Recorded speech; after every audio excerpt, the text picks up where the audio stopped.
puan peşinat, %0 faiz, banka yok. 60 ay vade, %5 ekstra indirim ile Geçitkale Olaya Kıbrıs'ta sizi ev sahibi yapıyoruz. Noyan'da 50 yıllık güven.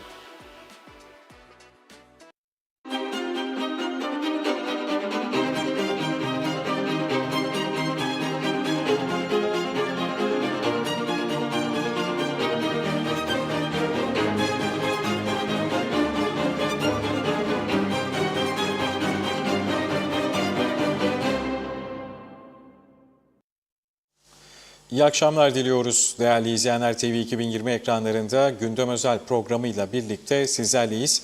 Bugün Eylül Üzel hanımefendinin rahatsızlığı sebebiyle bendeniz Serdar Şengül sizlere eşlik edeceğim.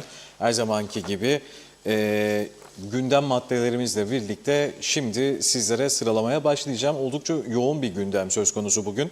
Efendim, Kuzey Kıbrıs'ta suç patlaması yaşanırken 19 gün yılbaşı tatilinden sonra dün ve bugün toplanan Cumhuriyet Meclisi gündem dışı konuşmalarla yetindi. Bugün polis bültenine ve de mahkemelerin gündemine yansıyan çok sayıda üzücü olay meydana geldi. Girne'de bir kadın evini basan soyguncular tarafından sandalyeye bağlandıktan sonra soyulurken elektrik işi için kuyumcuya giden bir şahıs 170 bin Türk lirası değerinde altın çaldıktan sonra tutuklandı. Gazi Mausa'da ise yabancı uyruklu bir şahıs iş yeri sahibinden 500 bin dolar para talebinde bulunduktan sonra tutuklandı. Bir diğer yandan yeni yılın ilk haftasında araç ruhsatlarıyla başlayan zamlara süt ve de süt ürünlerine yönelik zamlar da eklendi. Bugünden başlayarak kooperatif süt ürünlerine ciddi oranlarda zam gelirken güneye geçişlerde yoğunluğun arttığı görüldü. Metehan sınır kapısında bugün yine izdiham vardı. Konuyla ilgili vatandaş röportajlarımızı izleyeceğiz. Diğer yandan efendim, elektrik ücretlerine henüz artış yapılmadığı belirtilirken yüksek faturalar vatandaşlardan oldukça sert tepkiler gördü. Kurum yetkilileri ise elektrik kullanımının arttığını belirterek şu an itibariyle herhangi bir artış yapılmadığını ifade etti. Peki elektrik zammı ne zaman olacak? Vatandaşların yüksek elektrik ve de araç ruhsat fiyatlarına ilişkin tepkilerini ekranlarınıza getireceğiz. Hepsi ve daha fazlasıyla birlikte şimdi söz Diyalog Medya Genel Yayın Yönetmeni Sayın Reşat Akar'da. Merhabalar Reşat Bey. Merhabalar Serdar. Herkese hayırlı günler dileyerek başlayalım. Evet, yoğun bir gündem var. Biz de bu yoğun gündeme ayak uydurmaya çalışıyoruz.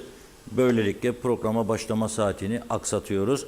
Ama gerçekten baş döndürücü bir gündem var. Tabii bu yoğun gündem her neyse meclis, Yüce Meclis'in içinde hissedilmiyor.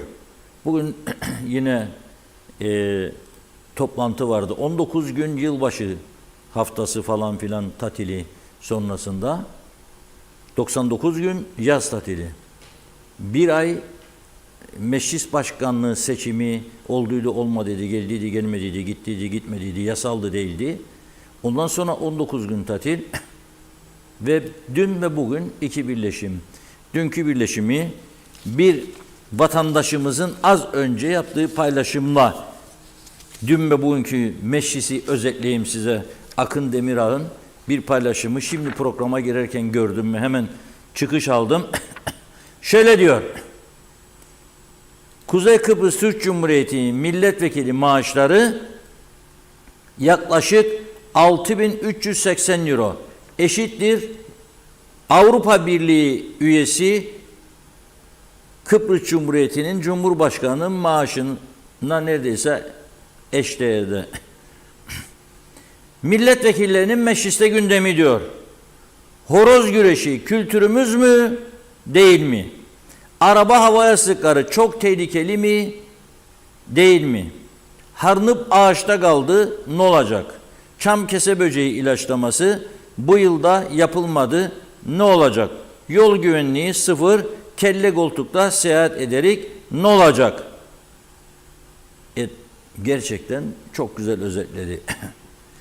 Bir de şey var. Dediydin, yaptıydım, yapmadıydın. Sen yapmazsan ben yapardım. Sen geldin böyle oldu, ben gittim böyle oldu. Boş salon zaten. Boş salon. Fakat dün enteresan bir tartışmalar oldu birbirine. Bir bayan milletvekili çıktı, bağırdı, bilmem ne dedi. Resmen daha ağır hakaretler etmek isterim dedi. Ama dedi işte dedi falan dedi. Öteki çıktı dedi, sen beni hedef al, dur dedi. Durmayacağım, sus dedi, susmayacağım. Ziya Bey dedi, su fırlat dedin. Gene yaparım dedi, olursa dedi bilmem ne. Hayvanlarla ilgili bir yasa tasarısı vardı. Hayvanları koruma altına alalım. Kesinlikle destekliyorum, hemfikirim. Fakat o yasanın içeriğini tam metin görmedim ben. Devletin ajansı da konuşmaları verdi. Herhalde komite başkanının ilk konuşmasında detaylar vardı. Onları vermediği için öyle söyler bana komite başkanı. Bahsetmiş işte şu olursa bu, bu olursa bu. Benim sadece gördüğüm bir CTP milletvekilinin açıklamasında sahibi sen hayvanın da vazgeçtim sahiplenmem geldiğin dedin. 2 sene hapislik. Bilmem neyse ona da 4 yıl hapislik. Şimdi işin tesadüfüne bakın. Bugün bir tane eşek sahibinin elinden kaçmış. Sahibi kim olduğunu da bilen yok. Bana bunu gören bir sürekli izleyicimiz kısa videosunu çekti, gönderdi. Eşeği Lefkoşa'nın Kaymaklı bölgesinde görmüş bugün. İzleyelim o kısa videoyu.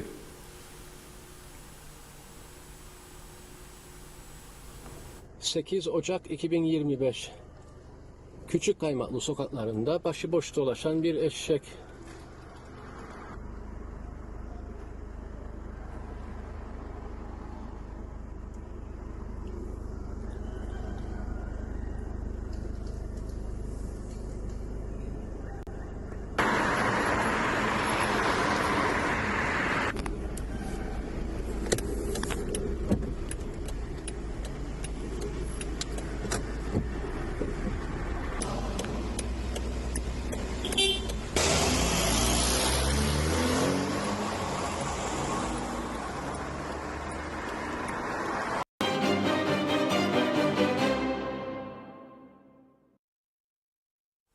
Evet gördük. Tabii günü bir gün öne attı arkadaş. 7'sidir bugün, 8'i dedi, bir şey değil. Gördüğünüz gibi eşek başıboş, yanında da bir köpek var ona eşlik eden, o da başıboş. Şimdi bu eşek nereden kaçtı da Küçük Kaymaklı'ya geldi? Belli ki oralarda birilerinin çiftlik olarak kullandığı bir yer var, oradaydı, kaçtı. Şimdi eğer bu yasa dün geçseydi, bu eşeğin sahibi 2 yıl veya 4 yıl hapis yatabilirdi. İyi dinleyin. 2 veya 4 yıl hapis yatabilirdi. Ve Yüce Meclis dün bunu görüştü. Şimdi bugün ben tabii ki hayvan hakları ile ilgili caydırıcı önlemler alsınlar. Ama detaylarını bilmiyorum. Tabii dediğim gibi eşek kendi kaçtıysa ipini koparıp şimdi bunun sahibi suçlu mu oluyor, olmuyor mu? Onu bilemeyeceğim. Yüce Meclis tartışsın, devam etsin. Bunu birbirlerine hakaret edercasına sözlerle tartışsınlar daha. Çünkü geri çekildi yasa tasarısı. Demek daha tartışacaklar. Şimdi ben nereye bakarım? Başlayayım gündeme. Çok enteresan şeyler oluyor. Çok enteresan. Polisin bülteninde Girne'de ilginç bir soygun olayı olmuş. Şöyle bir şey. 59 yaşındaki kadının evine girmişler. Kadını apartman dairesine, yatak odasına götürüp yatak odasındaki sandalyenin üzerine bağlamışlar iple. Ondan sonra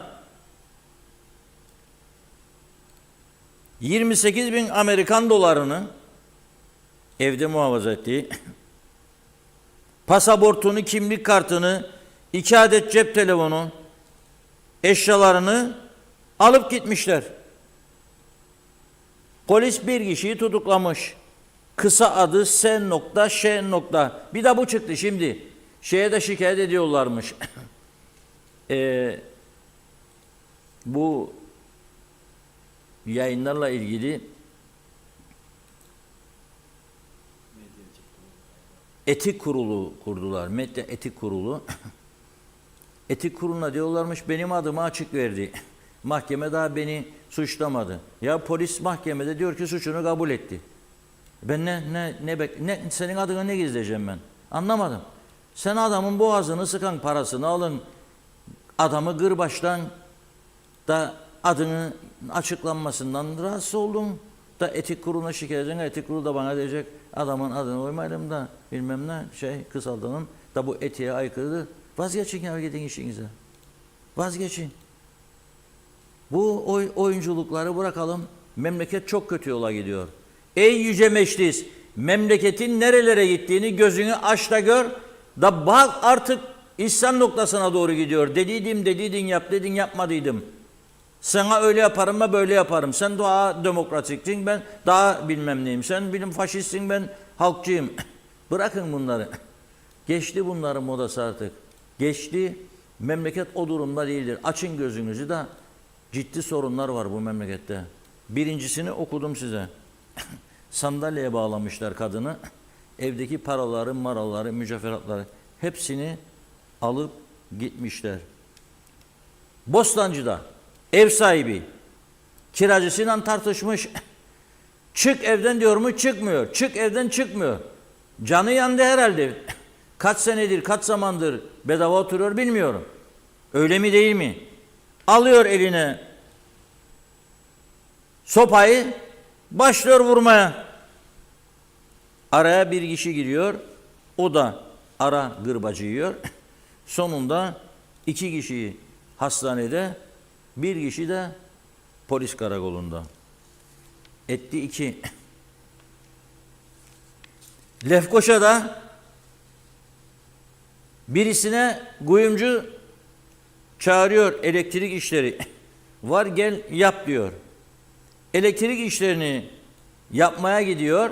Fotoğrafı da var. Ben saklamam bu işi. Hırsızlık yaptıysa, insanları soyduysa, mahkemeye çıktıysa, polise de kabul ederse, kameralarda kayıtlar bunu gösteriyorsa bitti. Bunun saklanacak tarafı yoktur. 170 bin liralık kuyumcuya gitti, iş yapacak da para alsın diye. 170 bin liralık altın çalmış kuyumcudan. Aris kuyumculuk.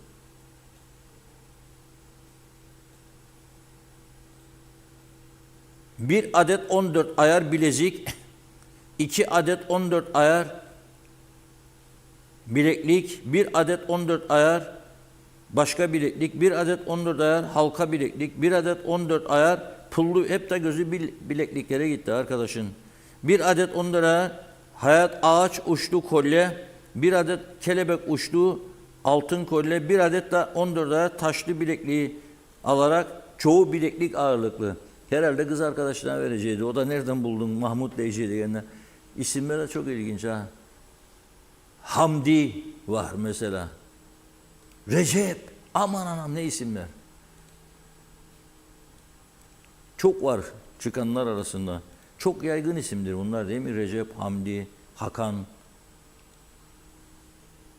Ali, Veli. Çok yaygın. Gücenmesin Aliler, Veliler bana. Yani onlar suç işler demiyorum ben. Yakalananlarda genellikle Türk isimlerinin ne kadar yaygın olduğunu söylüyorum. Yani bu isimler birçok kişide var aynı isim. Neyse. Elektrik işlerini yapacak diye girip çıkmış, çalmış. Ama diyor polis daha diyor bu miktar artabilir diyor. Takibindeyiz. Şimdi geçelim Gazimavs'a.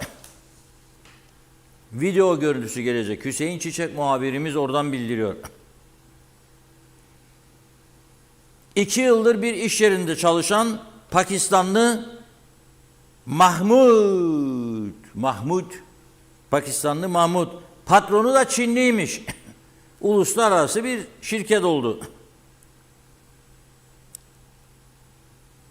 İş yeri sahibine flash disk içinde ev ve iş yeri ve bina resimlerini bırakmış ve Çince bir mektup yazmış. Pakistanlı demek ki Çince konuşmayı da öğrendi. Çok güzel. Diyor ki eğer diyor bana 500 bin dolar rüşvet vermezsen yaptığın bütün işleri ifşa edeceğim, yanında çalışan 3 kadını da kaçıracağım demiş. Pakistanlı kendini memlekette zannetti galiba. Pakistan'da herhalde böyledir. Bizim ülkede polise bildirince suç sayılır. Tabii bu Çinli de enteresan bir adam herhalde. 3 kadın kimdir? Ne yapardı bu kadınları? Kimdir bu 3 kadın? Yaptığı işler nedir? Şimdi polisin aslında bunu ihbar kabul edip o yönüne de yönelmesi lazım. Bu Çinli orada ne iş yapıyor? Nelerle uğraşıyordu? Neden bu bunu 500 bin dolar tehdit edecek duruma geldi? Bakalım kaç milyonlar dönüyor da bu parayı istiyor. Polisin sadece bununla işte şikayet konusu oldu. Tutuklandı olmaması lazım. Birinci başındakinde duracaksınız arkadaşlar. Başında dur çünkü öteki adam başka biridir o. Mahmut'tur şimdi Mahmut birinci. Mahmut'u geçiyoruz. Geliyoruz Göktan'a. Zil zurna aşıkmış Gökhan. Bu da gazime olsa. Kendisini terk etmiş sevgilisi. Gidiyor sevgilisine demiş. Ya barış benimle demiş. Ya da al elimdeki silahı çek tetiği demiş. Beni öldür demiş. Gökhan gene şey yaptı yani adam çıktı ona çekmedi tabancayı. Silahı Gökhan ona çekmedi. Silahı kendi alnına dayadı. Çek tetiği dedi. Ya da benimle barış demiş. Sabah 05 raddelerinde defalarca aramış eski sevgilisini. Sonra evine gitmiş. Pencereden ikametgah içerisine girip birinci suç mülke tecavüz suçunu izlemiş. Sonra sevgilisiyle tartışmış. Daha sonra arabasına giderek tabancayı alıp tekrar eve gitmiş. Ve kafasına dayayarak ya benimle barış ya da tetiği çek demiş. Yanıyorum aşkından demiş, yanıyorum. Öğrenciymiş galiba bu arkadaş. Henüz 25 yaşında. Şimdi soruyorum ey yüce meclis ve hükümet mensupları. Bu genç bu tabancayı nereden buldu? Bu ülkede silahsız adam kalmadı. Bir siz izin verirsiniz habire hiç gereği olmayan insanlara, hiç bir riski olmayan, hiç kimsenin tanımadığı insanlara rüşvet kalmadı dağıtacak. Ne arsa kaldı, ne ev kaldı, ne bilmem ne kaldı. Şimdi silah dağıtıyorsunuz. Vazgeçin, bu bir çılgınlıktır. Size çağrı yapıyorum. Bakın Yeni Zelanda'nın kadın başbakanı 5 yıl önce bir cami baskını olduydu. 50 kişi öldürüldü orada. Silah vardı çok insanda izinli. Bir hafta içerisinde Yüce Meclisi'nden Yeni Zelanda'nın yasayı geçirdi. Bütün silahları da bir hafta içinde topladı. 0 silah. Öyle ağır cezalar koydu teslim etmeyenler için. Öyle ev baskınları yaptırdı ki herkes sıraya girdi, gitti elindeki silahı verdi.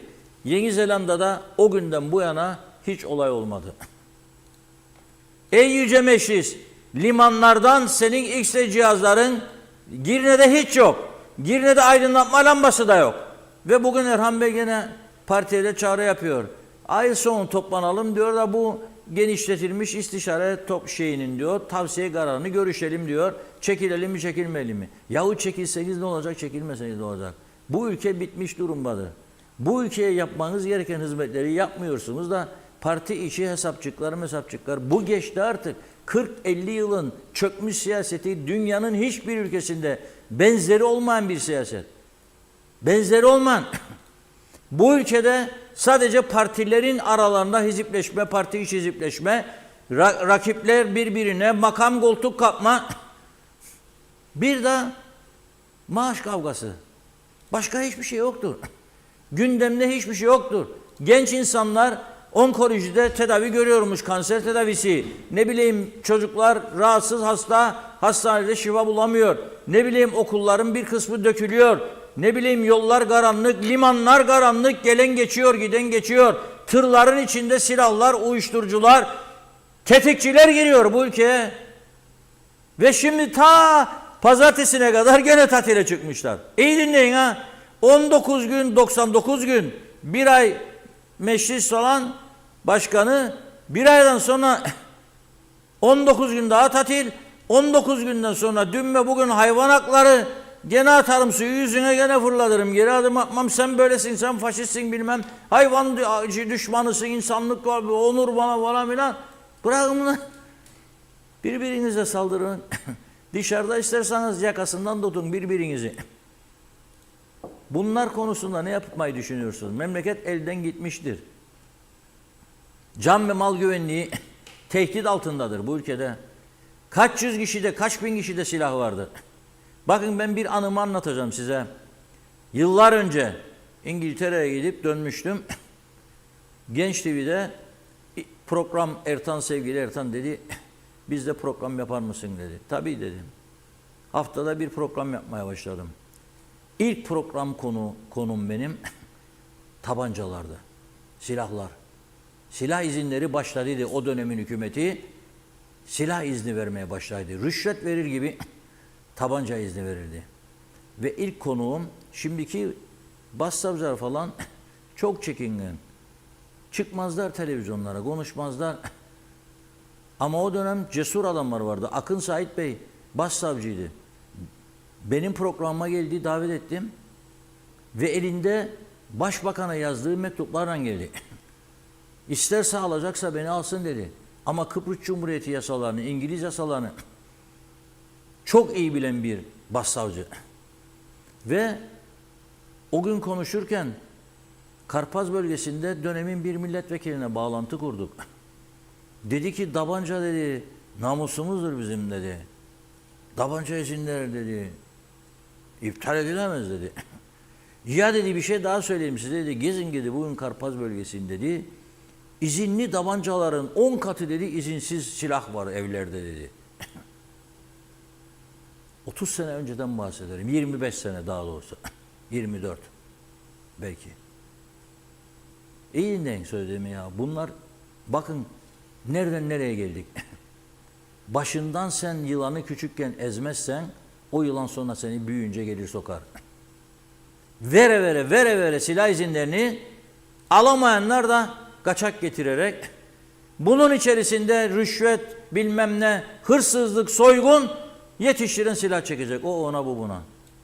Da siz bana ondan sonra 2 tane sınır kapısı açarsanız can güvenliği tehlikeye girecekmiş. Bak ama sen kimi kandırırsınız ya siz?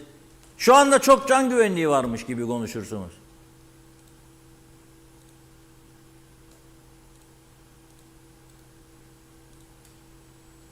Olacak şey değil.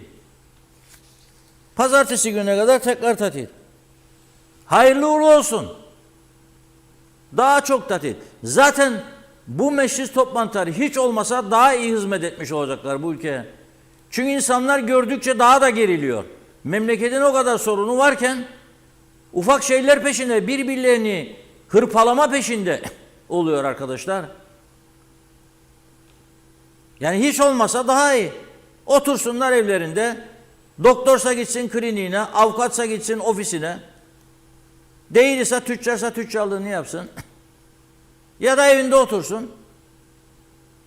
Meclis odacıları götürsün maaşlarını ya da bankaya otomatik yatar zaten. Ne olacak? Yani bunun dışındaki daha iyi insanlar rahatsız oluyor zaten ya.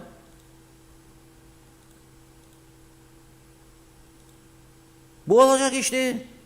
Şimdi o eşeğin sahibi kimdir acaba merak ederim. Polis basın subayı Yılmaz arkadaşımdan da rica ederim. O eşeğin sahibini bulurlarsa lütfen açıklasınlar. İpini koparıp da mı kaçtı yoksa ipini bağını çözdü mü sahibi de mı kaçtı? Eşek mi kopardı ipini, mal sahibi mi açtı ipini?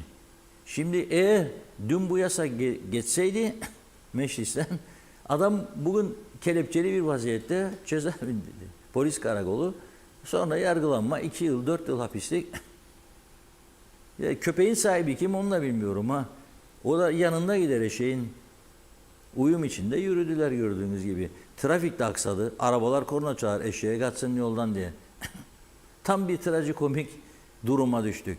Lefkoşa kent içinde eşek beslenmesi yasal mıdır değil midir? Ona da bir çözüm. Ona da bir ben merak ederim. Nedir? Şimdi kime sorayım bu soruyu? Buradan gene soruyorum. Polisse polis, Yüce Meclis'te Yüce Meclis, İçişleri Bakanı ise İçişleri Bakanı, Tarım Bakanı ise Tarım. Eşek kent içinde, yerleşim merkezlerinde eşek beslemek olur mu olmaz mı? Yasal mı değil mi? Eşek nerelerde barındırılmalı? Eşek alanları neresi olmalıdır? Şimdi dün mecliste horoz güreşlerini konuştular. Güreş horozlarını konuştular. Ve horoz güreşleri yasal mı değil mi?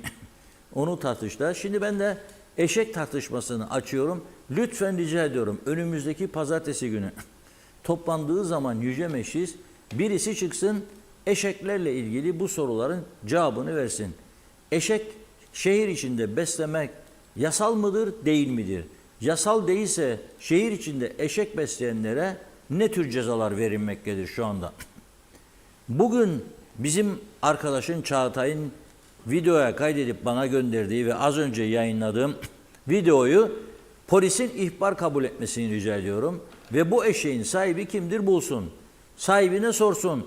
Eşek kendi mi çözdü ipini de kaçtı? Yoksa siz mi çözdüğünüz ipini usandığınız elinden de mı kaçtı? Hangi maksatla eşek besliyorsunuz? Şehir içinde Küçükkaymaklı Lefkoşa'nın tarihi bölgesi. Ve ondan sonra fırsat bulurlarsa köpeği de izahat versinler. Bu başıboş sokak köpeği kime ait? Sahibi kimdir? Neden o köpek sokakta dolaşıyordu? Evet, önümüzdeki pazartesinin gündemini şimdiden onlara yardımcı olmak amacıyla belirlemiş oluyorum. Lütfen unutmasınlar bu sözümü. Pazartesi. Bakın kaç tane olay sıraladım size. Daha da var. Gelecek. Bizim Sunu Hanım da mahkeme muhabiri, gece editörümüz 40 yıldan sonra izin aldı. Bir hafta aman dedim şey etmeyelim falan. Dün de Eylül Hanım burada bir selfie yapalım dedi. Bir fotoğraf çekti. Başladı 1 Kasım'dan beri, 4 Kasım'dan beri yapmadık. Bir fotoğraf olsun dedi izleyicilere. Bakın nazara geldi. O kulağından rahatsız oldu. Benim boğazım ağrımaya başladı. Allah nazarlardan korusun tabii. Ama dediğim gibi bu konuları ele alıp da eğer konuşmazsak yani çocuklara yarın nasıl bir ülke bırakacağımızı düşünmemiz lazım. Gerçekten kritik bir durumdan geçiyoruz. Ne demek ya? Gel elektrik işi yap dükkanda, sen çal bütün altınları git. Çinli gelsin Mao'sa da iş yeri kursun. Yanındaki Pakistanlı ona 500.000 lira rüşvet talebinde bulunsun. Sen git yine de kadının evine gir. Çek yatak odasına, bağla kendini iplerle sandalyenin üstüne. Evdeki parasını, mücevheratını, her şeyi al git. Bu ne cesaret? Sen git sevgiliye, ya benimsin ya ben toprağınım. Çek tabancaya vur beni. Neresi ya? Bu tabancalar nereden giriyor? Bu silahlar nereden giriyor be arkadaşım? Ama bu ülkeye bütün izinli silahları, bakın Yeni Zelanda'nın kadın başbakanının 5 yıl önce yaptığını KKTC yapmalıdır. Yüce Meclis senden bunu bekliyorum. Bunu tartışın. İptal ediniz cesaretini gösterecek milletvekili arıyorum. Ey Yüce Meclis, elini kürsüye vurup bu tabanca izinleri kimlere niçin verildi? İptalini istiyoruz diye. Ta ki iptal edilsin kürsüden inmem diyecek bir tane meclis üyesi arıyorum. Ondan sonra konuşalım. Genişletilmiş ya da daraltılmış toplantılardan çıkan sonucu başbakan görüştüydü, görüşmeydi. DP Başkanı da bugün demiş ki benimle görüşmeden konuşuyor demiş. O da dedi biz onunla çok sık görüşüyoruz dedi. Bir kafa bulanıklığı var, karışıklığı var. Fikir karmaşası var. Forever Tiyarensi'de. Evet. Mesajlara geçelim Serdar. Buyur. Evet, mesajlarımızla başlıyoruz. İlk mesajımız Turgay Özgünler geldi. İyi yayınlar. Eşeğin sahibi vardır. Lefkoşa Şehit Doğan Ahmet İlkokulu yanında kalıyorlar. Daha önce de televizyona çıktı. Sahibi gayet normal şekilde bakımı yapılıyor dedi. Kubilay Mert Tunaysa selamlar, o eşek Kıbrıs Türk'ünün ne kadar başıboş sahipsiz bırakılmasının temsilidir bence. Ulus Çomunoğlu'ysa bence eşek sahibiyle kavgalıydı. Tenihayı keserkenden ipi çözüp kaçtı dedi. İzzet Ahmet ise Ziya Bey su fırlattı gördü vekili. Peki UBP vekili bardak fırlattı onu görmedi vekil bey. Özdemir Berova yere düştü onu görmediniz. Doğuş Derya'yı bir yudum su geçmişti silah çektiniz zorla. Vekillere imza attırdınız ne oldu geçmişi yazıyorum isterseniz Hodri Meydan diyor. Osman Rakibet hayırlı akşamlar iyi yayınlar dedi. Celal Harunsa gözünüz aydın süte 10 lira zam geldi diyor. Asgari ücrete artış gelmeden yapılan ilk zam süt fiyatlarında oldu. 1 litre süt fiyatı 43,45 liradan 53,50 liraya yükseldi. Ali Dereseven ise Diyalog TV'nin halk arasında yaptığı ankette halka hangi siyasetçiyi beğeniyorsunuz diye soruluyor. Tek bir kişi dahi tek bir isim vermiyor. Bunu vekiller görmüyor mu? Eğer görüyorlarsa bir vicdan azabı çekiyorlar mı? Eğer çekiyorlarsa o koltuklarda hala daha niye oturuyorlar? Yoksa hep birlikte ülkeyi bitirmek için karar mı aldılar? Bu sessizliğin anlamı budur dedi. Ulus Barani ise Reşat Bey bu eşek Bakanlar Kurulu'ndan da kaçmış olabilir dedi. Ahmet Kaptan iyi yayınlar diyor. Halil Özler başıboş eşek Alyans düğün sahibinindir dedi. Yıldırım Muhtarlığı hayırlı yayınlar dileklerini iletti. Hüseyin Boşnaksa bu yüce meclis ne işe yarıyor bilen var mı tatilden başka dedi. İzzet Ahmet ey milliyetçiler hepsi sizin eseriniz Türkiye'de ne varsa KKTC'de olacak dediler. Buyurun eserlerinizle övünün diyor. Arif Mustafa Cüce selamlar iyi yayınlar diliyorum Serdar Bey, Reşat Bey. İzzet Ahmet yeniden iyi yayınlar demiş. Erdal Yarkın iyi akşamlar iyi yayınlar diliyorum dedi. Metin Maraşali ise iyi akşamlar kolay gelsin iyi yayınlar diliyorum dedi. Mehmet İnancı hoş vakitler değerli dostlarım hayırlı yayınlar sizlere dedi. İsmet Sencer hayırlı akşamlar hayırlı yayınlar harikasınız dedi. İzzet Ahmet yeni mesajında ise horoz dövüştürmek ne zaman Kıbrıs Türk'ünün kültürü oldu. Kuzey Kıbrıs Türk Cumhuriyeti kuruldu kurulalı horoz dövüştürmek yasak. Vekil bunu bilsin bu bizim kültürümüz değildir dedi. Fikret İpekçioğlu'ysa iyi yayınlar fiyatlar marketlerde tekerlerin tek tek değiştiğini gözlerimle gördüm. Onun için Avrupa bizi kıskanıyor dedi. Mehmet Kurtulmuşsa hayırlı akşamlar Bey, Reşat Bey, Serdar Bey. Diliyorum Allah'ım sizleri nazarlardan korusun. İyi ki varsınız dedi. Teşekkür ederiz. Sayır Aker pazartesi rahat geçti. Salıyı şimşek çarpmadı. Pazarda alışveriş yaptık. İyi ki varız dedi. Aynur Yüzügüler iyi yayınlar diyor. Ömer Köse güneyde 1 litre pastörize süt yalnızca 1 euro 10 sent. Sütü de oradan almaya devam. 1 euro 10 sent ucuz dedi. Mehmet Şenler ise iyi yayınlar kolay gelsin dedi. Hüseyin Noroğlu iyi yayınlar dileklerini iletiyor. Hüseyin Davulcular Londra'dan iyi yayınlar sizlere dedi. Celal Harun iyi yayınlar Reşat Bey. Erken seçim istiyoruz. Halk artık nefes alıp vermekte dahi ekonomik olmaya çalışıyor. Ülkedeki karar vericiler halkın durumunu görmek mi istemiyor yoksa bizlerde mi problem var? Bir kısım ciddi lüks içinde ama emekli dar gelirli asgari ücretli çalışanlar büyük zorluk içinde. Öğrenciler okula üniversite eğitimlerine aç gidip geliyor. Bir kısım halk da faizler sanal kumardan para kazanıp hiçbir şey yokmuş gibi sefa sürmeye devam ediyorlar. Erken seçim şart bu ülkede dedi. Nazım Elbant iyi yayınlar Reşat Bey, iyi yayınlar Londra'dan herkese aileme sevdiklerime selamlar. Gündem o kadar karışık ki olaylar duyuyoruz. Bazı şeylere inanamıyoruz artık.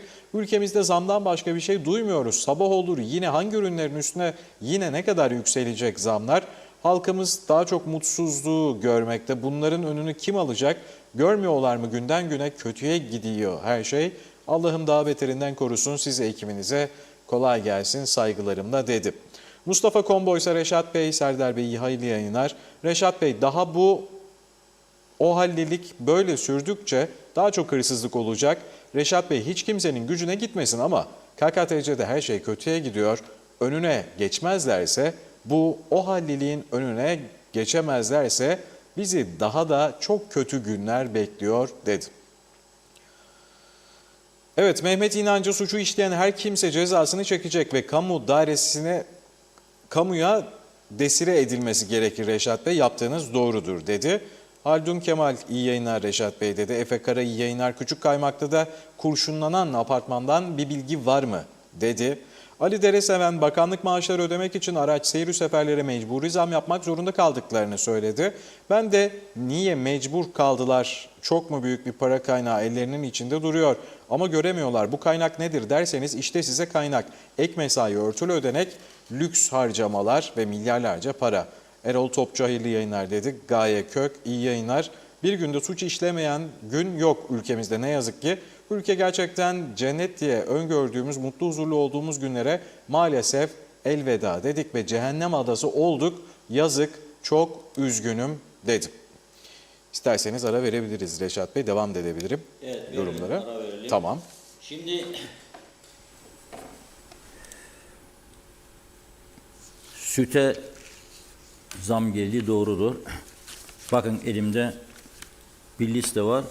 Programa çıkmazdan önce bunları bir okuyup bakın kaç sayfa. Bakın.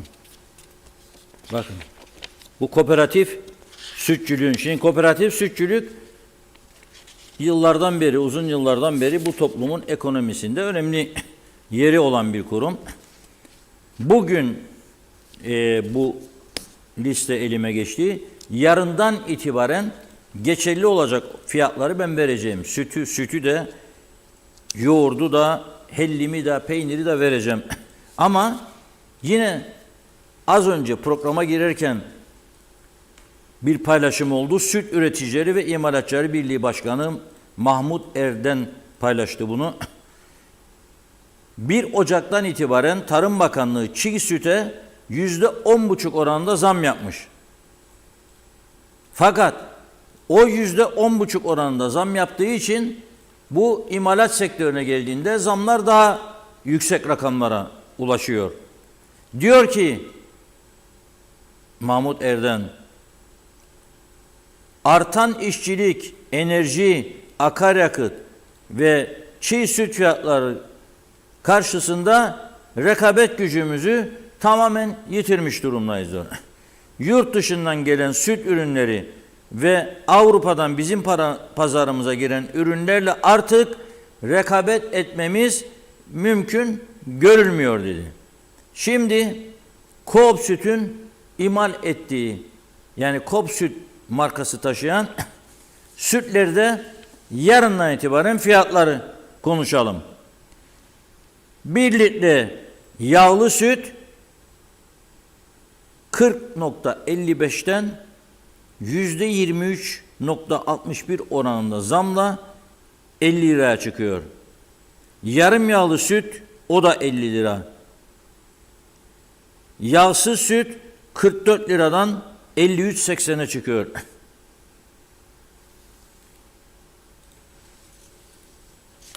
Gelelim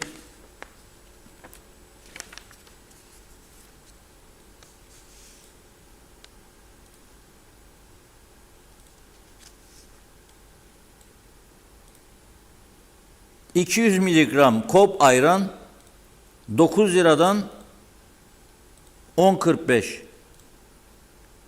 Şişe olursa diyor 480 miligram 27,65'ten 31'e çıkıyor. Coop yoğurt 200 gramı 16,75'ten 19,75'e %17 artış. 500 gramı 38'den 45,30'a, o da oluyor %18,74.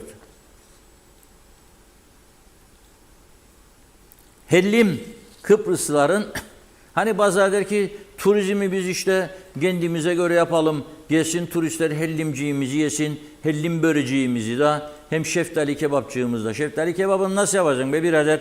800 lira alacak kıymaya adam. Bir de terp arayacak, yani kuzu gömleği da saracak. İçinin soğanı var, maydanozu var. O nasıl ikram edecek? Bu fiyatlarla. Ya hellimciyi nasıl yapacak? Hellimcik. Eskiden hellim yemeye bayılırdım. Ben mesela şimdi doğrudur hellim bulamadığım için vazgeçtim. Izgara getir dedin mi adama, geldiğinde bir lastik parçası gelir önüne.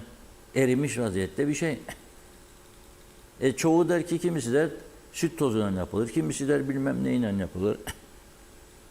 Ve Rum tarafı bize bakın 2 yıl önce Rum tarafının hellim fiyatı bizim 2 katımızdı. Euro'yu TL'ye çevirdiğimizde bizim hellim fiyatlarının, hellim fiyatı da dediğimde kooperatife göre söylerim. Yani o süt tozundan yapılanlardan bahsetmem. 2 katıydı Rum tarafı. Gene de ben ara sıra alırdım. Bir tane hellim tüketirim haftada. Ya 2 tane alırdım. Bir tane 2 tane alırdım. Yalan yok. Yalan yok. Şimdi son pazar günü 1 adet hellim aldım. Yarın bize devreye girecek kooperatif hellim fiyatlarından aynı. 12 euroya aldım. 14,5'muş. İndirim haftasına girmiş. 12 euro. Bizde kaç olmuş? Hellim. Eğer light olursa kilosu 340 liradan 410,75. Tuzlu olursaymış 310'dan 382, %23,39 zam. Az tuzlu olursaymış 340'tan 410, %20,81 zam. Tuzsuz olursa 340'tan 410, %20 zam. Adam 410 lira verecek. Ya 4 adet hellim ya alır ya almaz. Ya 3 ya 4. Bir hellimi masaya koydum sabah kahvaltısında. 2 çocuk varsa karı koca birer dilim ancak düşecek. 100 liradan fazla para gitti. Ekmek nerede? Yağı nerede? Yanında yani kızarmış ekmek yerse sürecek yağın üstüne. Bir dilim de hellim yiyecek. Çocuğu okula yollasın. Öyle ki doymaz yani. Ekmeğe basması lazım kuvatı. 2 dilim, 3 dilim ekmek, bir dilim de hellim. Durum bu vaziyette. Beyaz peynir 298'den 349'a kilosu. Delikli peynir 510 liradan 632. Bunu peşin peşin söyleyeyim. Bir de var Rum tarafına kaymıştır bu işe, açık söyleyeyim. Yani en pahalı marketlerinde indirimli fiyatını alırsanız kaşar peynirinin, hem güzel kaşar, 11 euro falan, 440 lira falan gelir. 400 lira falan gelir. 632 de bizde olacakmış. Ne kadar güzel. Bütün ürünlerine kooperatifin zam var. Bunun sebebi tabii ki bir, çiğ süt fiyatlarının artmasıdır. 2, işçilik maliyetlerinin artmasıdır. Bunlar yetmezmiş gibi Ticaret Odası'nın bugünkü açıklamasından öğreniyoruz ki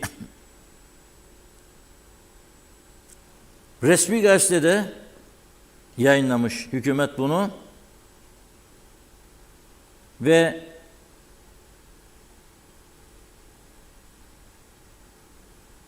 ithal ürünlere fon geldiğini duyuruyor.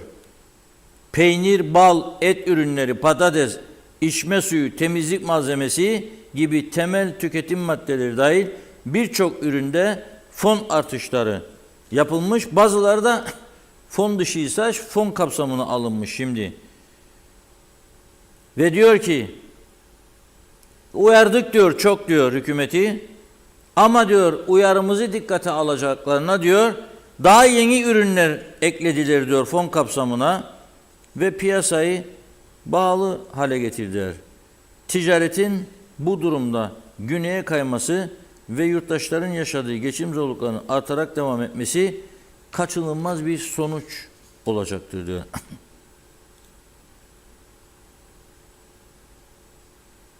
...2025 yılı bütçesindeki açıkların kapatılması için yapıldı bu diyor.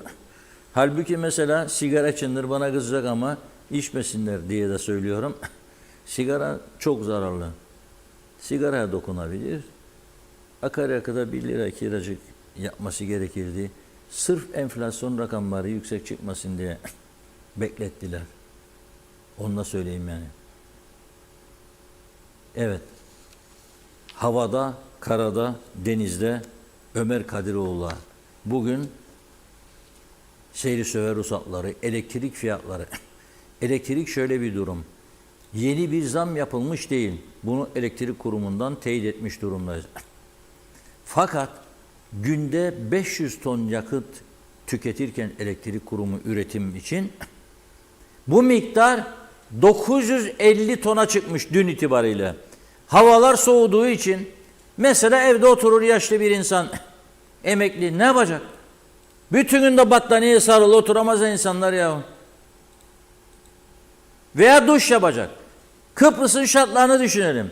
Bizim evlerimizde merkezi ısıtma yüzde kaçtır? Çok az evde var. O da olsa o da gaz ister, gene elektrik de ister. Ama elektrik, adam çıktı işten gitti. Bütün gün direksiyon başındadır zavallı. Eşya dağıdır. Üstü başı ter kokar. Gitti eve bir duş alacak. Hanım diyor hadi diyor yaktım diyor banyoya gir. Banyoyu yaktım dediğinde ısıtıcıyı çalıştırdım demek istiyor. 2 saatten önce ısınmaz. 2 saat zehir gibi döner sayaç. Ondan sonra fatura geldiğinde aman Allah'ım. Şimdi dün bir talasemi hastası bir vatandaşımız dün gece yazdı bana, benim bir klimam var diyor, bir çamaşır makinem var diyor, bir buzluğum var, bir de televizyonum diyor. Ben nasıl ödeyeceğim diyor 12.000 lira elektrik faturası. Yani diyor bir klima var, onunla çalıştırmalıyım diyor. Çalıştırınca böyle olur. Elektrik zammı kapıdadır ama. Bugün iyi günümüzdür. 1 Şubat'tan itibaren büyük bir ihtimalle %10 geleceğini gündeme alalım. 1 Şubat'tan itibaren veya 3 Şubat, 4 Şubat %10 gelecek. Kaçınılmazdır. Öte taraftan hani geldi buraya istedi gelsin etsin. Türkiye'nin Karadeniz Holding birçok ülkeye denizden, gemiden elektrik verir. Küba yahu devletçi bir rejim, Fidel Castro'nun ülkesi, Küba'ya bir tür şirketi denizden elektrik verir. Denizden elektrik verir. Şimdi yeni bir gemi daha almış Japonya'dan Karadeniz Holding, Küba'ya verdiği elektrik enerjisini artırıyor. Bize yarı fiyattan teklifte bulundular. Verelim diye. Öcü böcü, kara böcü deyip geri çekildiler bizimkiler. Ne korkarsınız? Ne korkar? Aynısını GSM'lerde yapıyorlar bize. 4,5G diyor. Vallahi billahi çoğu zaman 3G düşüyor üstüne. Birçok yerde yalandır, 4,5G yok. İnternet çekmiyor. Birçok yerde. Ama 4,5G diye yutturuyorlar bize. Zam üstüne de zam. Bindir babam bindir. 3. şirketi getirseydi bu fiyatlar böyle olmazdı. Elektrikte de aynı. Bir Kıptek, bir Aksa, getir 3. Yok dediler. Yarı fiyat dedi, yok dedi. Temiz enerji dedi, yok dedi. Şimdi elektriksiz Suriye, Karadeniz gemiler gidiyormuş. Bugün haberleri okuduğum için söylüyorum. Ne tanırım ne bilirim kim olduklarını. İnternetten de araştırdım geçmişte. Bugün de haberleri Türkiye medyasında okuduğum için paylaşıyorum sizlerle. Yani daha ucuz elektrik temini ve daha temiz elektrik temini mümkündür. İnşallah maşallah yaparlar. İzleyelim bakalım Ömer'in röportajlarını. Arabanız var mı? Var tabii. Var. Seyir sefer ruhsatı için ne ödediniz? Geçmiş sene hatırladığım kadar 1000'den yukarıydı biraz. Bu sene ben de basından öğrendiğim kadar şu an güncel basından hatırı sayılı bir zam açıklandı üstte bu yeni yılda. Ocak ayına girmeden önce. Tabii şöyle bir şeydir. Tabii ki araba sürerken bunlar bu seyir ruhsatları seyahat ettiğimiz yollarda seyahat edebilmemiz için ödemekteyiz bunları güvenli şekilde. Ama ben baktığımda karayollarına baktığımda ki karayollar tamamen belediyenin, devletin sorumluluğundadır. Tamamen ışık yok, karanlık veya bazı çemberlerde bir yanıyor, 3 ay yanmıyor. Artı yollar güvenilir değildir, bariyer yoktur. Tehlikesi budur yolların. Bir de yollara baktığımda Kuzey Çevre Yolu'nda da vardır. Su kanalları yapılmıştır. Yollar asfaltlamaları yaparken. Biz de ava gittiğimizde görmekteyiz onu. Bu kanallar tamamen otlardan, kayan erozyondan, topraklardan kapanmış durumdadır. Ve bu yolları yağmur yağdan tamamen artlara değil, yapılan artlara değil de tamamen yola çıkmaktadır. Ama eskiden papazın devrinde Kıbrıslı Türkler de bu işleri işlerdi. Dağ köyleri yakınlara kalanlar orada taş toplayıcılar vardı. Çocuklarını bu ekmek parasından büyüttüler. Şimdi biz bakarız yola çıkar su, insanların da biraz da sürati varsa zaten bir karış su arabadan havaya çıkarır. Benim burada söylemek istediğim Sevri Sefer Sursa'da ödeydim. Ama doğru bir yere harcanmıyor, gelmiyor. Halka bir dönüş olmuyor ışık olarak. Bundan bir zaman önce, çok yakın bir zamanda bu Gönlüye'den Alaköy'e giderken marketin önünde bir kaza olmuştur. Bir kişi bir yaya çarpmıştır. Orada tabii yaya geçidi yoktu ama polisin de gazetede öğrendiğimiz kadar açıklaması mahkemede ışıklandırma yoktu. 5 kilometre o yanda yanmaktaydı ışık. Peki burada o günde elektriklerimiz 7'ye kadar sönüktü Lefkoşa'nın Gönlüye'nin. Peki burada 40'daki sorumluluğu mı elektriği kesti diye? Yani yola çıkan vefat etmiştir, ölmüştür. Kazayı yapan yargılanmaktadır dikkatsizlikten. Peki devletin suçu yok mu ışık olmadığı için? Bunu kim yargılayacak? Elektrik faturanız ne kadar geldi bu ay? Elektrik faturası bu ay geçen aykının hemen hemen 2'ye yakın geldi, 2 üstü geldi.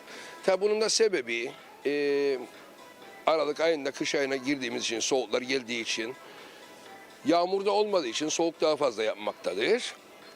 Otomatik olarak tabii elektriğimizi bu sefer klimalardan kullanım artışı olduğu için otomatikli artmaktadır. Oğlan ödüyor onu ama akşam konusu geçti. Çok yüksek olduğunu söylüyor yani. Çok yükseldiğini söylüyor. Evet. Peki bu konuda beklentiniz ne olur yetkililerden? Vallahi şimdi seyir sefer deyince ben ilk önce yollara bakıyorum. Biz seyir sefer yolları ödüyoruz. Gelip geçtiğimiz yollar yani her 6 ayda bir arabanın gidip ön düzeni gidiyor, alt düzeni gidiyor. Gidiyorsun makiniste, tamam mı? Yani bugün bir makiniste gitmek 10-15 bin TL'den aşağı değil. Yani bir servis olmuş 12-13 bin lira. Yani ne yaptın diyorum adama. İşte diyor filtresini değiştirdim, yağını değiştirdim, bilmem ne. Yani acayip bir durumdayız. Evet. Yani hizmet olarak geri dönmüyor. Dönmüyor maalesef. Maalesef dönmüyor. Evet. Elektrik faturanız ne kadar geldi bu ay? Vallahi bu ay şok olduk. 4.900 lira geldi. Geçen ay ne kadardı? Geçen ay 2.400 geldi herhalde. 2 Evet, evet. Peki kullanımınızda bir artış oldu mu? Yo olmadı. Aynı kullanım. Aynı kullanım. Yani sadece şu oldu. Isıtıcı dediğimiz duş, suyu ısıtmak için onu biraz bir açma şeyimiz oldu ama gene de çok fark var yani. Zam yapılmadı deniliyor. Sizce yapıldı mı yapılmadı? Bence yapıldı. Gizli zamlar yapılıyor ama bize hiçbir şekilde duyurulmuyor bu. Tepki almamak. Evet, tepki almamak adına duyurulmuyor. Yani diyecek bir şey yok ya. Yani anlamıyorum yani. Nereye gidiyoruz, ne yapıyoruz? Mesela marketleri geziyoruz, görüyoruz. Her hafta, her 15 günde bir %20, %15 artışlarla karşılaşıyoruz. Ama aylık enflasyon, hayat pahalılığına bakıyoruz 0.7. Yani şaşırmamak elde değil. Aracınız var mı? Var. Var. Servis sefer ruhsatı için ne kadar ödemeliydiniz? Aracım 7 aydır makiniste yatır, parça bulamıyorum ama son 2.000 lira ödemiştim. 2000 lira. Yıllık 2.000 lira ödemiştim. Bu sene zam da geldi. Bu sene daha alamadık çünkü araç daha çıkmadı şeyden. Ama yaklaşık 7-8 ay önce 2.000 lira ödemiştim son. Değirmi parası örneğin, değirmi nedir? Yol kirasıdır. Onların ödediğim vergilerin bana yol olarak bana dönmesini isterim. Değil. Yollarımız malum. Asla güvenli değil. Elektrik faturanız ne kadar geldi bu ay? Çok fahiş. 7.600 lira elektrik faturam geldi. Geçen ay ne kadardı? Geçen ay 4.000, iki ay önce de 2.000 küsürdü. Ufak ufak tırtıklama var gibi. Çünkü 2 ayda 3.000 ve 7.600. 2 ayda 4.600 liralık fark olamaz. Peki bu ödediğiniz bu yüksek rakamlar nasıl etkiliyor hayatınızı? Ah be abim. Konuşacak o kadar çok şey var ki. Nasıl etkileyecek? Ben sosyal sigorta emeklisiyim buradan. Bana verdiği maaş 33 bin lira. 33 bin lirayla ben geçiniyorsam eğer, layık gördüğü bu maaş değil. Neden 100, 150, 200 bin liralara varan maaşlar başka şahıslara ödeniyor? Yani onlar insandır, insanca yaşayacak değil. Emekli, 33 lira yeter ya. 7.600 lirası elektriğe geldi. Hadi arabamın yıllık geldiği şeyleri 10 bin lira tuttu. Hadi evinde kiraysa bu vatandaş ne yiyecek, ne içecek ya? Bu memlekette 50 tane milletvekili seçerik biz değil. O zamanı seçer meclise gönderik. Neden göndeririz? Beni temsil et kardeş. Benim haklarımı savun. Senin birinci vazifen beni korumaktır. Her alanda, ekonomik ve güvenlik olarak. Senin görevin budur yahu. Ben bu memlekete askerlik yaptım. 40 yaşıma kadar seferberliğe gittim. Halen de sivil savunmaya giderim. Ama sen ne yapan benim için ya? Hiç. Evet, var. Seyir sefer ruhsatı için ne kadar ödeme yaptınız? Bu yıl daha çıkarmadık. En son yaptığınız ödeme Hatırlamıyorum. hatırlamazsınız. Bu yıl zamlandı, zamlı çıkaramıyorsunuz. Bilmiyorum, sigorta 16 bin lira ama seyir seferi daha çıkarmadık. Yolda giderken tarlada gider gibi. Yani kesinlikle yollar hiç düzgün değil. Boşuna mı ödüyorsunuz? Boşuna ödüyoruz tabii. Boşuna ödüyoruz. Elektrik faturanız ne kadar geldi? Şimdi benim panelim olduğu halde 2.000 lira, 3.000 lira para öderim. Aynı kullanım. Ama yüksek. Yükseldiği için, elektrik yükseldiği için. Zam yapılmadı deniliyor. Yo, yapıldı, olur mu? Yapıldı, yani panel olduğu halde biz o kadar veriyorsak diğer insanları düşünemem yani. Yani aldığın maaşla verdiğin uçurum. Yetmiyor. Yetmiyor tabii, yetmiyor. Beklentiniz ne olur? Beklentimiz inşallah düzelir. Bu market fiyatları düşer, elektrik düşer inşallah. Yollar yapılır. Beklentimiz çok ama hiçbir şey göremiyoruz. Vallahi şu anda herhalde zam geldi. Gelen zamları bilmiyorum ben. Çıkarmadınız o zaman. Daha yeni çıkarmadım. Evet de herhalde seyirli seferlere yüklü miktarda zam geldiğini duydum. Evet, ne söyleyeceksiniz bu konuda? Vallahi devlet bir yerden veriyor, bir yerden alıyor. Ne söyleyeyim başka? Hizmet olarak geri pek düşünmüyorum yani. Yani tabii ki yani hizmet yok gibi yani ne bileyim. Elektrik faturanız ne kadar geldi? Ya elektrik faturaları bayağı hakikaten çok yüksek hakikaten. Ya vallahi 6 geliyor. Geçen ay ne kadardı? Ya gene 6 hep öyle geliyor yani 6. Ya bana göre yüksek tabii ki yani elektrik fiyatları herhalde yani Avrupa'nın en pahalı elektriğini mi tüketiyoruz öyle diyelim. Nasıl etkileniyor aile bütçeniz? Ya bayağı etkiliyor hakikaten elektrik fiyatları hakikaten aile bütçesini bayağı etkiliyor yani. Nereden kısabilirsin ki yani kısacak bir şey arabadan mı kısacaksın yemekten de kısamazsın araba da lazım. Arabadan da kısamıyorsun yani nereden kısabilirsin ancak giyimden kısabilirsin yani. Çok da pahalı giysi giyinmezsin. Arabanız var mı? Vardı. Ne kadar seyir sefer ruhsatı ödediniz? Geçenlerde 1200 Daha önce ne kadar ödediniz? daha düşürdüm. Daha düşük. Yükseldi fiyatlar, neler söyleyeceksiniz? Her zamanki gibi sene devrildi. Sürpriz Artıyor. daima artıyor. Hizmet olarak gördüğümüz tek şey yolların çukuru, araba makinelerin çıkmadığı şeyleri bunlar, zararları. Yani geri Faydası yok, dönüşü yoktu. Evet. Peki elektrik faturanız ne kadar geldi? Elektrik bu ay çok felaket geldi. Ne kadar? 4, Geçen ay geçen ay Yok bu ay 8 geldi. Geçen ay 4'e yakınıydı. 2 katı geldi. 2 katı. Zam mı oldu? Yanlış mı yaptılar ki yanlışlık yapmadılar. Zam yapılmadı deniliyor. Sizce yapılmış olabilir mi? Zam yapılmadı dediği 150 kadar zam geldi. Geçen ay 4'e yakınıydı. Şimdi oldu 8,5. Sizin kullanımınızda bir artış olabilir mi? Yok. Aynı şeyler kullanılır. Aynı şeyler. Klima yok. Çıbıklı soba kullanılır. Ama İşte evde bozuktur, televizyondur, şeydir. Onu da akşamdan akşama kullanın. Yani bütün gün evde biri yok. evet. Ama yine de 2 katı gönderecek. Evet, hayret ettik yani. Nasıl etkiliyor sizi bu ödediğiniz bu rakamlar? Çok felaket ödeniyor. Her şey zam. Yani elektrik, bu arabanın harçları, şeyleri, alışverişler bilhassa eskiden arabanın yarısını doldururdun 1-1,5 milyara. Şimdi gitsen 10 milyar. Beklentimiz vardır ama yapmazlar. Önlesinler, artışı önlesinler. Zaten artış vereceğim de bunca çık. Zamlar bu kadar.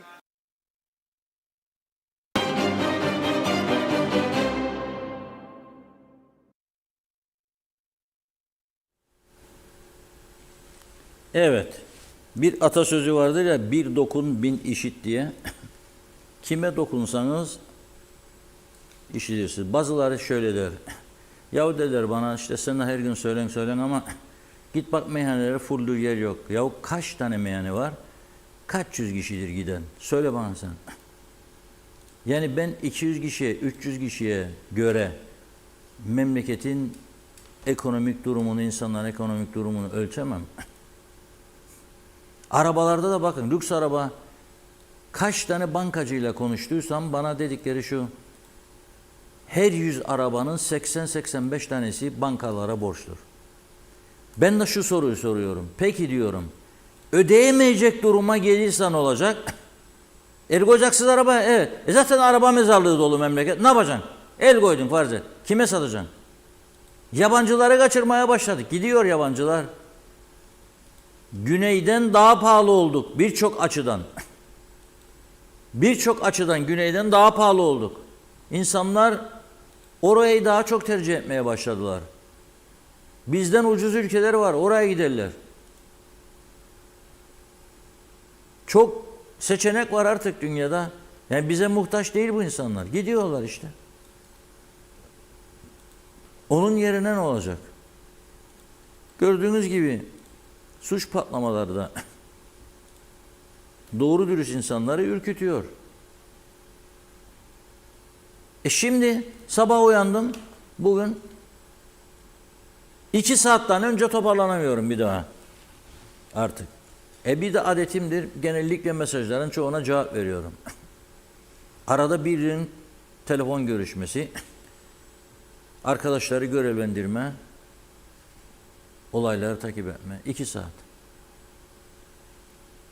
3 tane ses kaydı birinden geldi. 7-8 tane telefon Metehan'dan bugün. Adam diyor ki ben güneyde çalışırım. 12'de diyor işte olmam lazım. 10.30'da yaklaştım diyor Metehan çemberine, külliyenin oraya.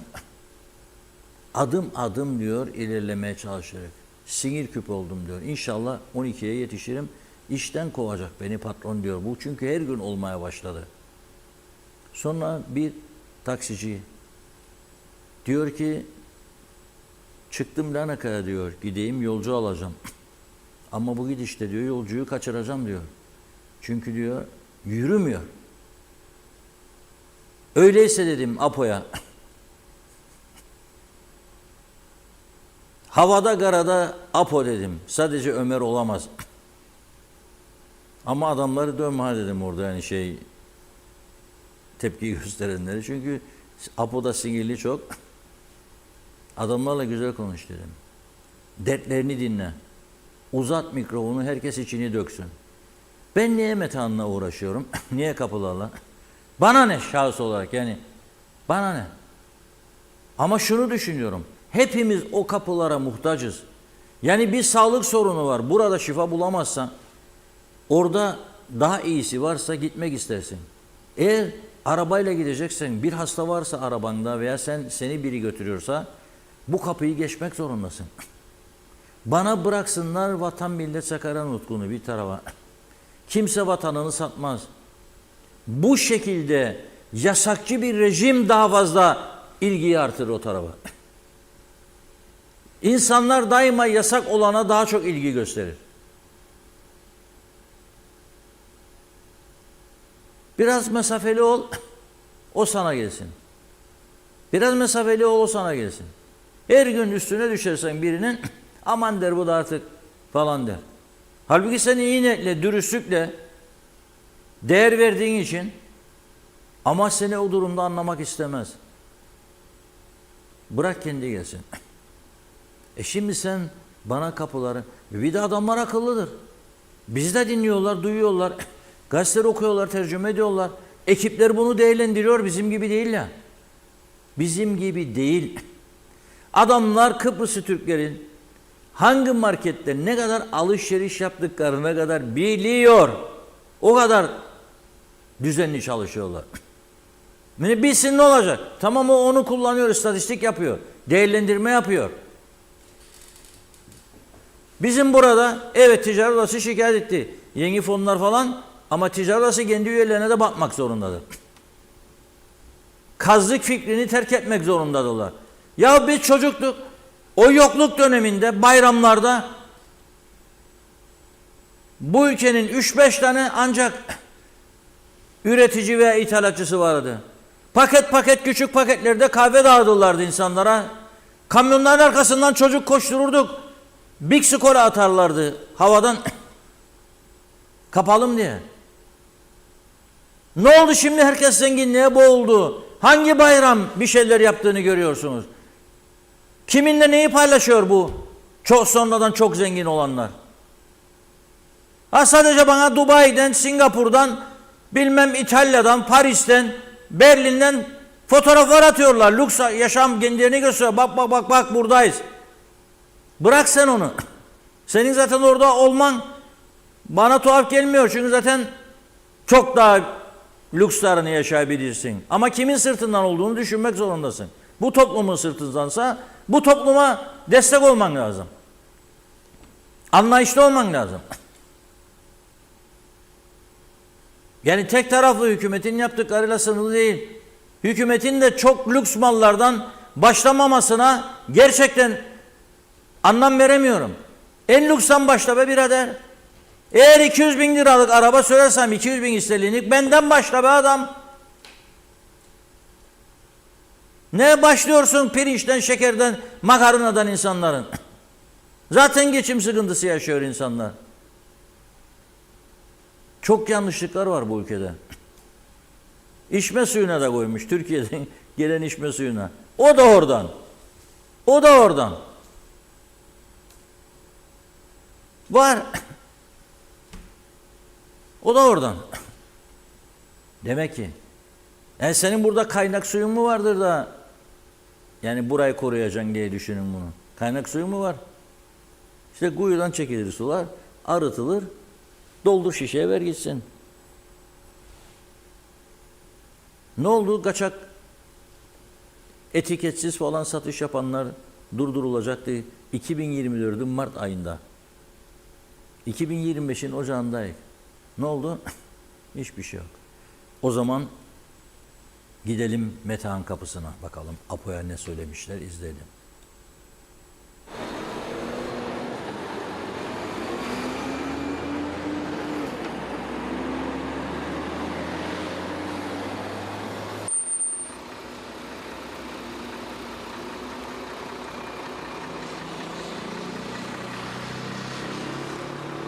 Başta kapıların da açılması gerektiğini düşünüyorum. Millete bu kadar eziyete gerek var mı acaba?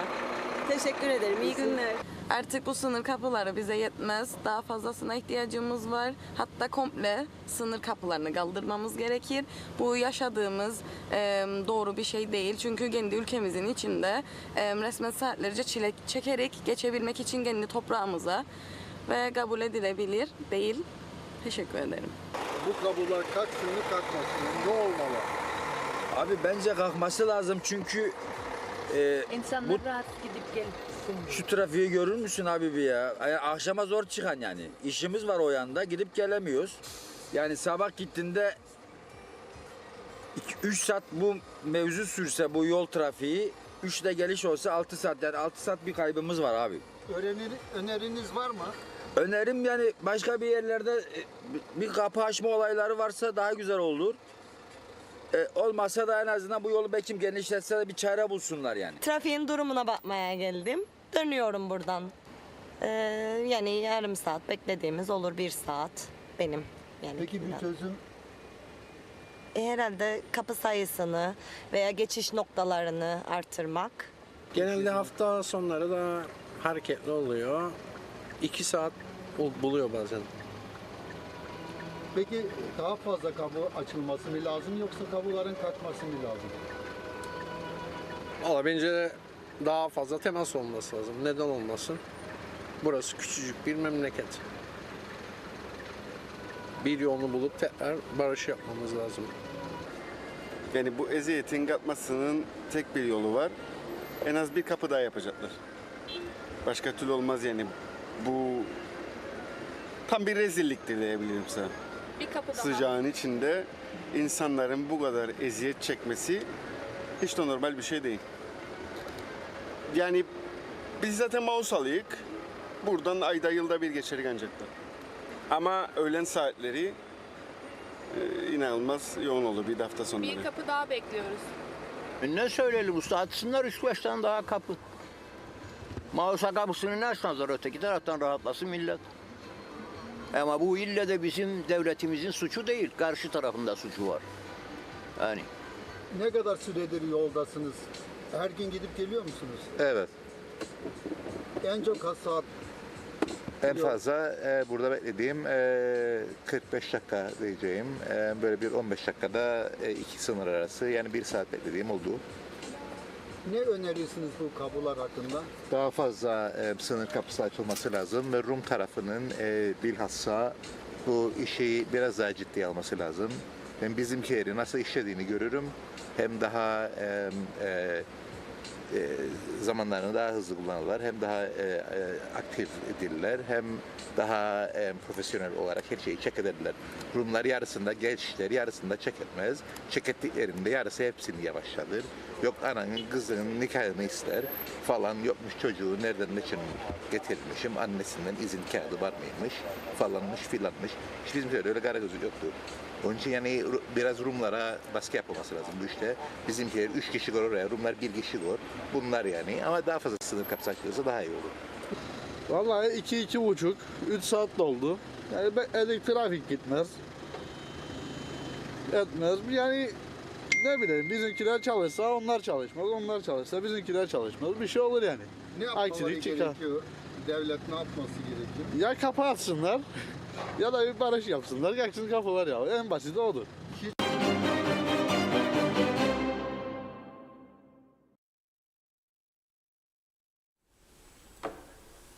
Evet, herkes şikayetçi. Tabii bir tanesi doğru söyledi. Rum tarafı dedi, bazen dedi çok oyalıyor. İstediğine geç der. Ben de tanık oldum. Son zamanlarda ağırlaştırıyor. Bence bu bir taktiktir. Neden? Adamlar diyor açalım kapı, bizim taraf diyor ki sadece hasbola, başka bir şey, benim dediğimi yapacaksın diyor. Ben ne dersem onu yapacaksın diyor. Sen bana uyacaksın diyor, çünkü diyor ben forever'im diyor. Sen orada işgalcisin diyor. Kabul etmem başka kapı. Oturup masaya görüşmem de diyor. Gidip görüşmüyor işte. Oturmuyor, görüşmüyor. O da diyor ki öyle mi? Peki senin halkın daha çok geliyor şimdi diyor. Çeksin işkenceyi o zaman diyor. Yapacağım ben muameli. Siz yaparsınız güneyden gelen Rumların biz kaydını yapmaz mıyız? Polis sigorta belgesine görmek istemez mi? Bitti. Ben de yapacağım diyor. Bunu gören insan ne yapar? Madem ki bugün desin Tatar hazırım diyor Hristodilidis. Bu mesajı açık açık veriyor defalarca. Tamam ben de hazırım deyin kendisine. Gel bu işi çözelim bugün. Meta'nın orada buluşalım. Ya lokmacının orada. Oturun orada birer de şiş kebap yiyin. O gelsin bizde bir tane Efes birası ver kendine. Sen de git oraya bir tane Zivanyasını iç. Tamam. Ama bu mesele öyle söylediğin kadar kolay değildir. Güvenlik meselesi. Ha, güvenliği sana söylüyorum ya. Ev basarlar, sandalyeye bağlarlar, tabanca çekerler, vururlar, tehdit ederler. Buraya bak sen, güvenlik burada ne kadar vardır? Onu söylesen bana. Polise yüklediniz bütün yükü ve yargıya, cezaevi patladı. Suçları azaltmanın yolunu bul. Kapılardan sana bugüne kadar hiçbir şey olmadı, olmaz da. Denetleyemezsen o senin sorunun. Peki sen Mersin'den, Suriye'den binip de gelip Karpaz açıklarına, İskele açıklarına kaç tane tekneyi yakalayabildin sen? Söyle bana hadi. Mausa Limanı'ndan nasıl girer tetikçiler buraya?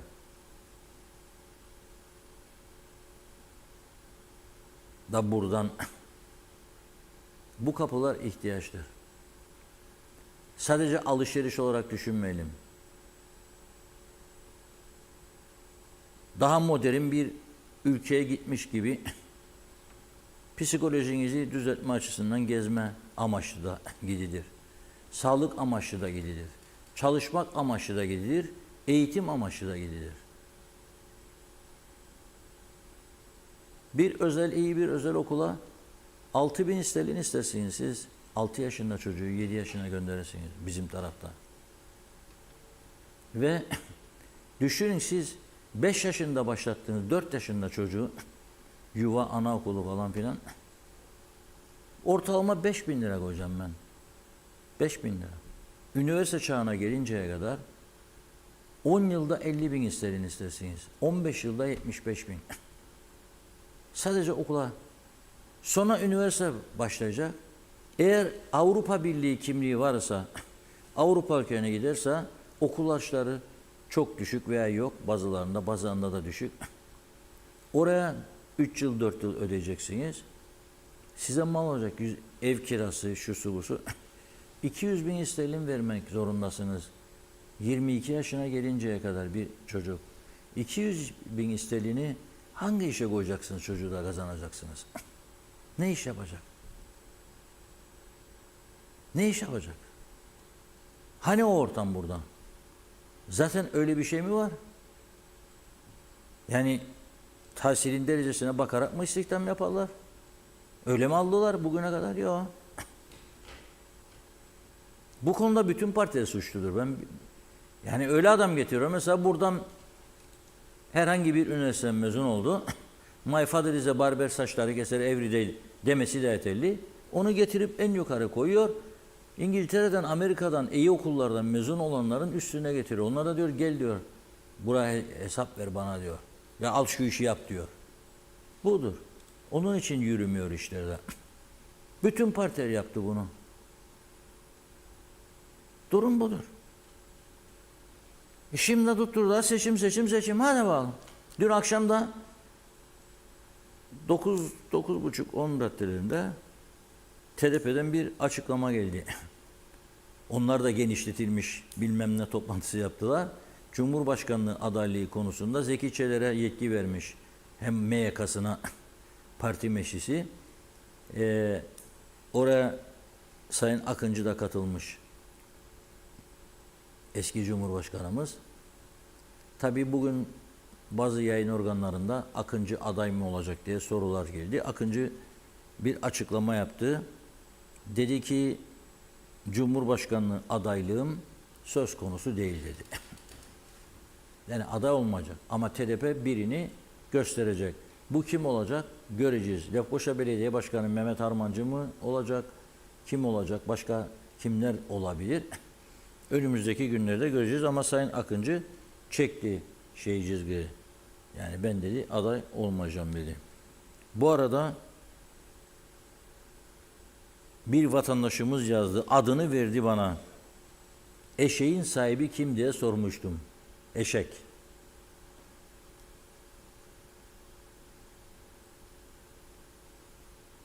Eşek dedim, anlamıyor içerideki.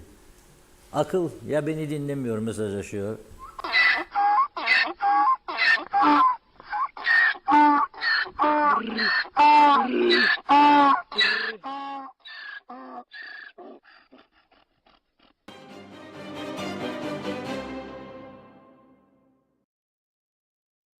Evet, Lefkoşa'nın Kaymaklı bölgesindeki bu eşeğin sahibi ortaya çıktı.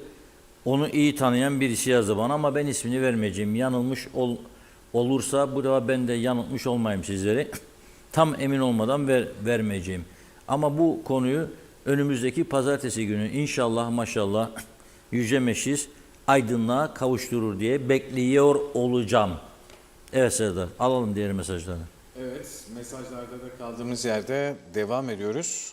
En son burada kalmıştık. Turgay Gezen'in mesajıyla başlıyoruz. Madem memleketin gümrükleri kalbura döndü, her sokağa bir polis koysalar bile bu memleket yine ihya olmaz. Muhaciret yasalarını güncellemek ve ülkeye girişleri zorlaştırmak gerekir fakat bu işleri kim yapacak diye sordu. Ali Sevil Güvercin hayırlı yayınlar dedi Metin Maraşeli. Ya benimsin ya da ben önceki mesajlardan. Ulus Berani ise Reşat Bey orası Yeni Zelanda, burası ne yazık ki KKTC diyor. Celal Harun 2025 yılı okkalı zamlarla başladı. Ehliyet harçları, sevri sefer ve temel tüketim kalemlerine gelen artışlar vatandaşların tepkisine yol açıyor. Bu duruma yetkililer ne diyor? Herhangi bir açıklama yine yok dedi.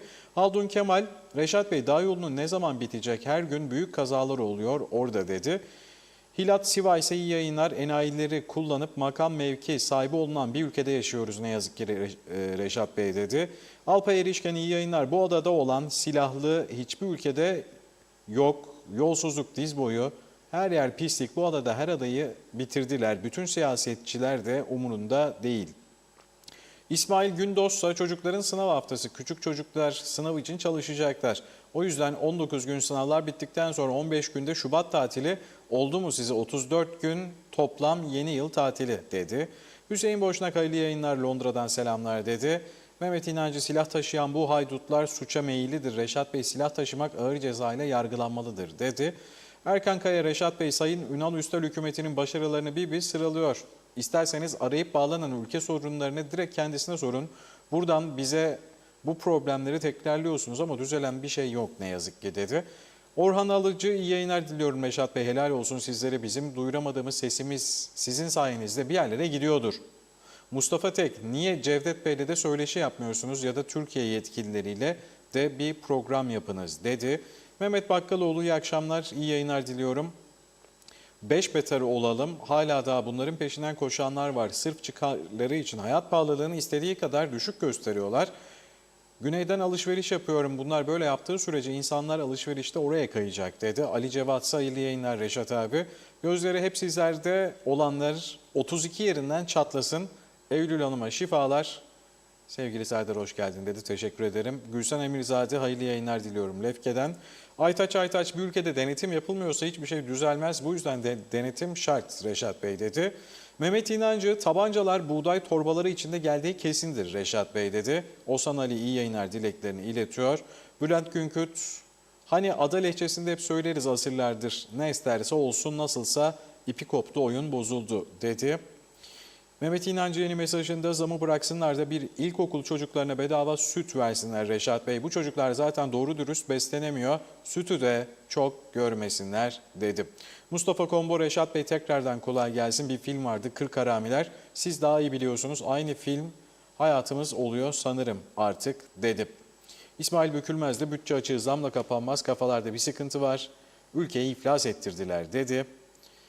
Emir Çayan iyi yayınlar. Bir ay önce güneyden gelen bir Rum vatandaş köy ellimi istedi. Götürdüm aldığı keçi ve koyu ellimiydi. Fiyatı 320 liraydı. Demek şimdi 500 lira olacak. Gidip güneyden alayım daha iyi. Torunuma da oradan alacağım bu peyniri diyor. Mehmet İnancı freni patlamış gibi gidiyor bu kamyon. Reşat Bey nerede duracağı belli olmayan bir inişte gidiyor. Cennet adamız. Ülkenin sonu belli değil. Yaşasın 99 günlük tatil diyor. Celal Harun dünden beri elektrik faturaları dehşet saçıyor. Vatandaş perişan ama 280-360 bin lira maaşlı yöneticiler, siyasiler uyuyor mu? Pes doğrusu halkla dalga geçip alay etmek ancak bu kadar olur. Kıptek artık çözdüm. Ne zamanki elektrik faturaları geç çıkıyor, hesaplamaları zaman alıyor. Anlayın ki zamlar kazıklı faturalara sağlam geliyor dedi. Ali Uzun, elektrik neden yüksek geliyor? Faturayı incelerseniz ikinci dirime geçtiğin an yandın demektir. 8 küsürden çarpılıyor. Yüksek gelme sebebi de budur dedi. Mehmet İnancı, Allah sizleri korusun. Reşat Bey, halkın tek güvencesi oldunuz. Yola devam, halka selam dedi. Metin Maraşali ise yol yoksa seyir sefer de yok. Ne oldu şimdi, seyir sefer fiyatı fazla mı geldi? Protestolar yapılırken neredeydiniz? Beter olalım dedi. Mehmet Arman, baştakilerin amacı ceplerini doldurmak dedi. Mehmet İnancı, son mesajlara yaklaştık. MyPay ile Skylab ilkokul çocuklarıyla fakir fukaralara iyi dokunuşlarla yardım ediyorlar. İzliyorum şu an dedi. Evet, Erdem Pekri, Rum tarafı kendi kapılarında kendi vatandaşlarına ayrıcalık tanırken biz hiçbir kara sınır kapımızda KKTC vatandaşlarımıza ayrıcalık tanımıyoruz. Onlara özel bir bölüm bile oluşturamıyoruz. Zaten hangi konuda bize ayrıcalık tanınıyor ki? Hadi neyse dedi Erdem Pekri. Evet, mesajlarımız bu şekliydeydi. Evet, çok teşekkür ediyoruz. Bugün de programın sonuna geldik. Bu arada dün program sonrasında Muhittin Yangın arkadaşımız 2 tane fotoğraf gönderdi bana. Dedi ki birisi Dubai'den geldi. Kendisiyle ilgili röportaj yapılmıştı. Yani halk röportajları yapıyoruz ya. Birisi dedi Dubai'deki bir yakını kendisine çekmiş, görüntüyü yollamış. Birisi de Avustralya'dan. Yani dedi biliyorum dedi Gündem Özel'in çok izlendiğini her yerde. Ama bu kadar olduğunu da bilmezdim bir de. Avustralya ve Dubai'den bize izleyip görüntüleri kaydedip gönderen dostlarımız var dedi. Ona da çok teşekkür ediyoruz bu gönderdiği görüntüler için. Ve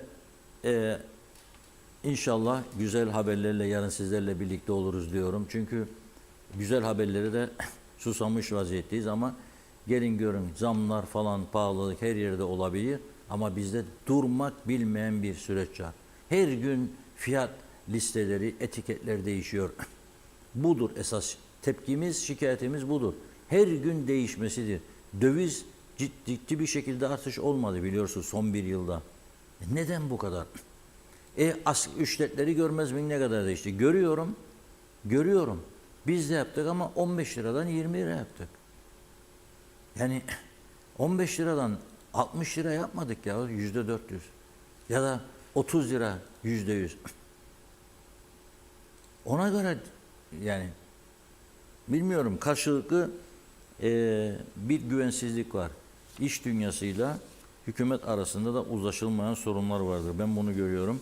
İnşallah bu sıkıntıların atlatılması konusunda iş dünyasıyla siyaset yapanlar daha ciddi görüşmelerle, daha ciddi toplantılarla Güney'i de iyice değerlendirerek fiyatları halkı rahatlatacak önlemler alırlar diye düşünmek istiyorum. Evet, yarın görüşmek üzere. Hoşça kalınız. Çok teşekkür ediyoruz mesajlarıyla eşlik eden tüm izleyicilerimize. İyi akşamlar.